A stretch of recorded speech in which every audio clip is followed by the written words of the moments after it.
काफी कम समय में। जयराम जी। धन्यवाद अध्यक्ष महोदय। एक विद्रोही कवि ने लिखा है कि मैं किसान हूं, आसमान में धान बो रहा हूं। लोग कहते हैं पगले आसमान में धान नहीं बोया जाता है। कवि कहते हैं कि जब धरती में भगवान जम सकता है तो आसमान में धान क्यों नहीं बोया जा सकता है। लेकिन सच तो यह अध्यक्ष महोदय कि आज तक आसमान में धान नहीं बोया गया, लेकिन ईश्वर, अल्लाह, रब, गॉड आज लाखों लाख एकड़ भूमि में जमीन पर स्थापित हो चुके हैं। लोगों की मान्यता, लोगों की आस्थाओं के अनुसार जिस ईश्वर ने चांद, सूरज, धरती का निर्माण कराया है, आज वह मंदिर, मस्जिद, गिरजाघर, गुरुद्वारे के माध्यम से इस धरती पर स्थापित हो चुके हैं 2 गज जमीन में। मैं इन पंक्तियों के माध्यम से यह कहना चाहता हूं अध्यक्ष महोदय कि ईश्वर के लिए, खुदा के लिए, रब के लिए, गॉड के लिए जमीन का इतना महत्व है, तो एक आम व्यक्ति के लिए जमीन का कितना महत्व हो सकता है अध्यक्ष महोदय, मैं आपको यह संज्ञान में देना चाहता हूं। अमेरिकी कृषि विभाग और राष्ट्रीय कृषि सांख्यिकी के आंकड़े बताते हैं कि बिल गेट्स, जिनके पास 2,42,000 एकड़ भूमि है, यानी रामगढ़ जिला से तनिक कम अध्यक्ष महोदय।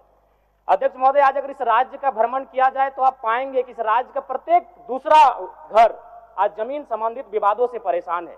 इसलिए मैं आपके माध्यम से सरकार को सचेत करना चाहूंगा कि आप कम से कम अंचल को दुरुस्त करें, नहीं तो आज हर एक घर गृह युद्ध में तब्दील हो जाएगा। समस्या है ऑनलाइन रसीद की, समस्या है रोटेशन की, समस्या है पंजी 2 की। इसलिए अध्यक्ष महोदय, उसके बाद महोदय, अगर आप धनबाद, बोकारो से चूंकि मैं आता हूं, वहां क्या है कि जो माफियाओं का सिंडिकेट है वह सड़क के किनारे जमीन पर घात लगाकर निगरानी करते हैं। उन्हें जैसा ही मालूम चलता है कि ये जमीन का जो रैयत है वो अगर कमजोर है तो पौने पौने दाम में फर्जी कागजात बनाते हैं और उस जमीन पर अपना दावा मजबूत करते हैं अध्यक्ष महोदय। तो इसलिए मैं आपसे चाहूंगा कि इस विषय को भी गंभीरता पूर्वक लेंगे। उसके बाद अध्यक्ष महोदय, इस राज्य के तमाम आंदोलन, चुहाड़ विद्रोह से लेके, तमाड़ विद्रोह से लेके बिरसा मुंडा का आंदोलन, वह भूमि पर आधारित आंदोलन रहा है अध्यक्ष महोदय।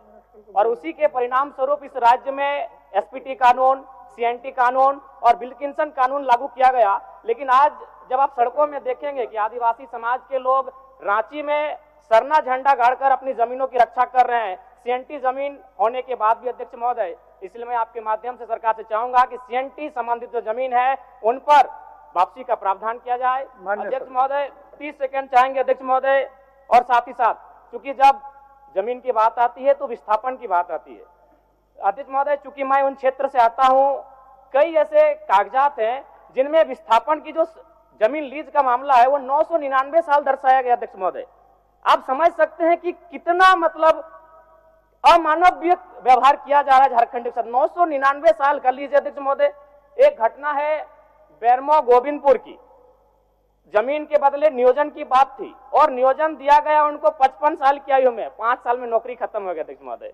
यानी 3-3 पीढ़ियां विस्थापन के नाम पर 3-3 पीढ़ियां आज संघर्ष करके समाप्त होने के कगार पर है। इसलिए मैं आपसे मांग करता हूं कि इस राज्य में एक सशक्त विस्थापन आयोग का गठन किया जाए और अब तक जितने भी जगह विस्थापित हुए हैं लोग, उनके डाटा को कलेक्ट किया जाए और तद अनुसार उनको नियोजन और मुआवजा की प्रक्रिया को जनार्दन पासवान जी।